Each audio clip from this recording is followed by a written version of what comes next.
Hello বন্ধুরা, তো শুরু করছি টার্গেট কোশ্চেন ব্যাংকের model number set second summative এভালিউশনের পার্টটি। তো আমাদের এখানে প্রথমে দিয়েছে read the passage carefully and answer the following questions that follow. এখানে আমাদের প্যাসেজটি পড়ে নিয়ে তারপরে আমাদের কোশ্চেন অ্যান্সার করে দিতে বলা হয়েছে। তো ডাইরেক্ট আমরা কোশ্চেন অ্যান্সারই চলে যাচ্ছি। নাম্বার এতে বলেছে complete the sentence with the information from the text. Number 1, the sphinx is a rock statue. এর উত্তরটি হবে with a human head and a lion's body. Okay, তারপরেরটি বলছে আমাদের দ্য স্ফিনিক্স রিপ্রেজেন্ট। স্ফিনিক্স কি বর্ণনা দিচ্ছে তোমাদেরকে? স্ফিনিক্স রিপ্রেজেন্ট করছে intelligence and strength.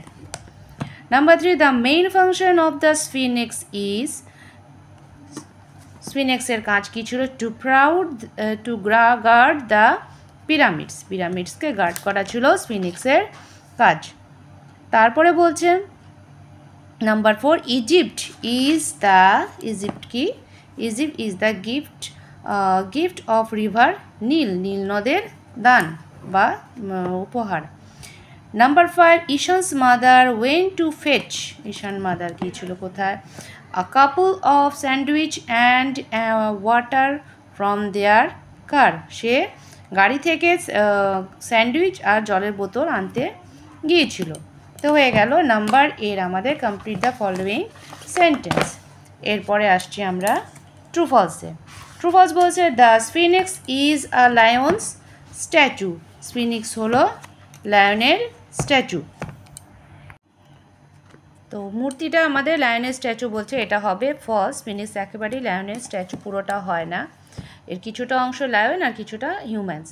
Number 2, Ishan lived in Raiganj. Ishan রায়গঞ্জে থাকে, এটাও হবে ফলস। এরপরে বলছে Ishan is a student of class 7। এটা হবে ট্রু। নাম্বার 4 বলছে history is Ishan's favourite subject. ইতিহাস হলো ঈশানের প্রিয় বিষয়, তো এখানে হবে এটা ফলস। তারপরে বলছে রিভার নীল ফ্লো থ্রু ইজিপ্ট। নীল নদ ইজিপ্টের উপর দিয়ে গেছে, ইজিপ্টের মধ্যে প্রবাহিত হয়েছে। হ্যাঁ, এই 5 নাম্বারও হবে এখানে ট্রু, ইজিপ্টের মধ্যে প্রবাহিত হয়েছে। এবং তারপরে প্রশ্নটি বলছে আমাদের, এরপরে সি নাম্বারে বলছে match the word column A and B meaning in column B. A আর বি এর সঙ্গে আমাদেরকে অর্থ মিলিয়ে লিখতে বলছে। Represent, fetch, intelligent, gift. এখানে হচ্ছে mental power, present, symbolize, to go and get. Represent মানে যেটা নিজেকে অন্য আরেকজনের সামনে যেটা আমরা প্রস্তুতি নেই তাকে বলা হয় রিপ্রেজেন্ট, সেটা হবে এখানে সিম্বলাইজ। তারপরে হবে এখানে আছে কি fetch, to go and get. Get মানে যাও এবং তৎক্ষণাৎ যেটা কাজ করা। ইন্টেলিজেন্স মানে খুব বুদ্ধি, যেটাকে বলা হয় আমরা বলি মেন্টাল পাওয়ার, যা মানসিক শক্তিও এর জন্য প্রয়োজন।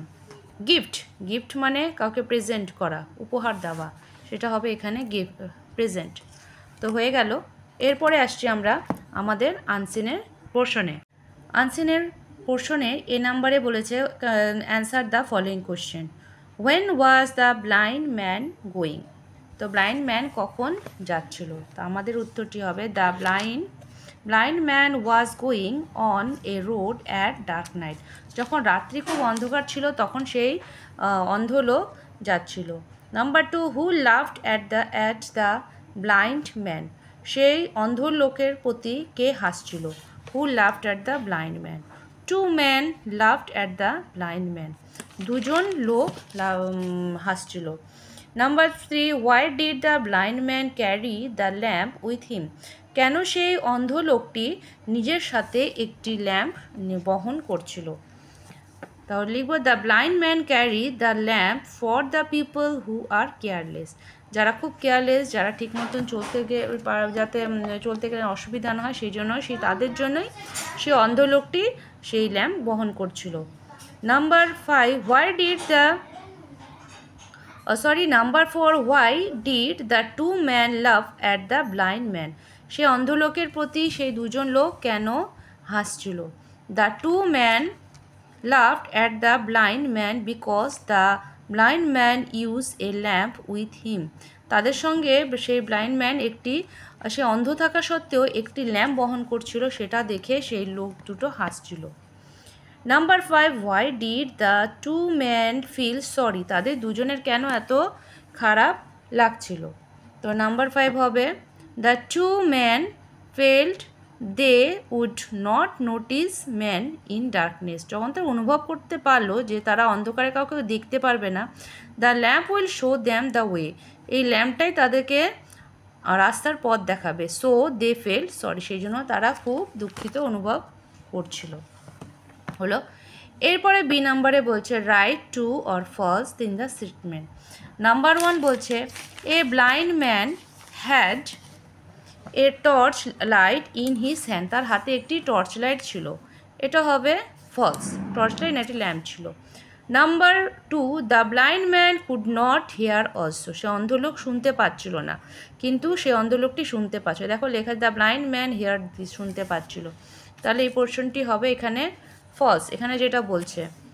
Number 3, the light would make others careful about the blind. সেই অন্ধলোকের কাছে মনে হয়েছে যে সেই আলোটি অন্যদেরকে সে কেয়ারফুল মানে সচেতন তৈরি করবে, এটা হবে এখানে নাম্বার 3 হবে এখানে true. Number 4, the to man fail PT for the blind man. সেই দুজন লোক খুব মায়া হয়েছিল অন্ধ লোকটিকে দেখে, না একেবারেই না, ফলস, তাদের খুব হাসি পেয়েছিল। এরপরে আসছি number 3, complete the following sentences. বলছে the blind man was going with a lamp in his hand.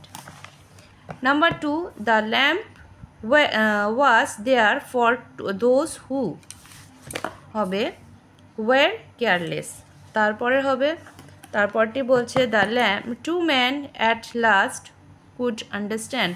সেই দুজন লোক অবশেষে বুঝতে পারলো দেয়ার ফুলিশনেস, তাদের বোকামিটা কী ছিল। এরপরে আসছি আমরা গ্রামার অ্যান্ড ভোকাবুলারিতে। গ্রামারে বলছি at suffix or prefix, happy আছে, রেস্ট আছে। তো এই দুটোর ক্ষেত্রে হবে হ্যাপি, আনহ্যাপি, রেস্ট হবে রেস্টলেস। নাম্বার বি বলছে arrange the word making a meaningful sentence. এখানে east, the, in, rise, sun, the, এখানে এই ওয়ার্ডগুলো দিয়ে একটা সুন্দর আমাদেরকে সেন্টেন্স তৈরি করতে বলছে। তো আমরা লিখতে পারি the sun rises in the east. এবং নাম্বার 2 বলছে the has legs short pig. এই ক্ষেত্রে আমরা সাজিয়ে যদি লিখি তাহলে লিখতে পারবো the pig has short legs. Number C বলছে the little boy can not climb the tall tree.